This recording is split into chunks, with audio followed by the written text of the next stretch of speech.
আমাকে জামা কাপড় কিনে দেয়নি। কথায় আছে নুন আনতে পান্তা ফুরায়। প্রবাদ বাক্যের এই জীর্ণ দশায় যেন বাসা বেঁধেছে রাজশাহীর চারঘাট উপজেলার হলিদাগাছি সরকারপাড়া গ্রামের অসহায় মা শামীমার জীবনে।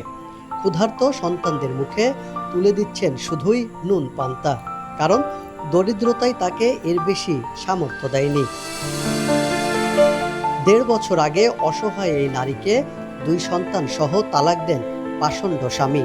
এরপর ৭ বছর বয়সী মুসাব্বির ও ৪ বছর বয়সী তানহাকে নিয়ে ঠাঁই হয় বাবার বাড়িতে। ঠাঁই মিললেও শুরু হয় জীর্ণ জীবন। দরিদ্রতায় ঘিরে ধরা এই জীবনে মা শামীমার ছোট্ট অবুঝ সন্তানদের ঈদের নতুন জামা তো পরের কথা, দুবেলা খাবারও তুলে দিতে পারায় চিন্তায় এখন বড় ব্যাপার।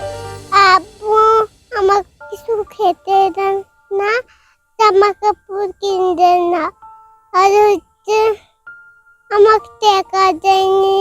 মা আব্বু আমাকে টাকা দেয় না। আমার আব্বু আমাকে জামা কাপড় কিনে দেয়নি। আমার অনেক কিছু খেতে ইচ্ছা করে, কিন্তু আমাকে কেউ কিনে দেয় না। আমার আব্বু নাই তো কে কিনে দেবে? আর্থিক অনটনে বন্ধের পথে সন্তানদের পড়াশোনা, নিরাপত্তাহীনতার পাশাপাশি সামাজিক বৈষম্য বা অবহেলার শিকার হচ্ছে 2 শিশু।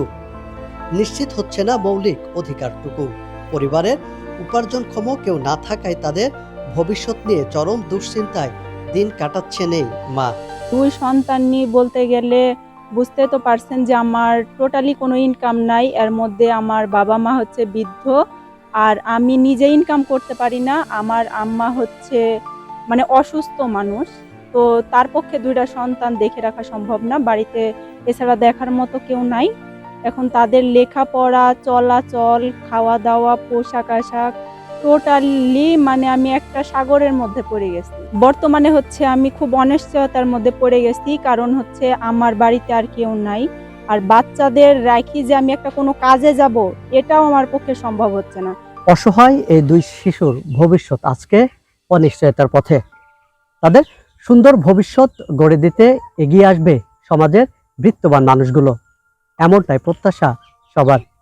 রায়হান ইসলাম, গ্রিন নিউজ, রাজশাহী।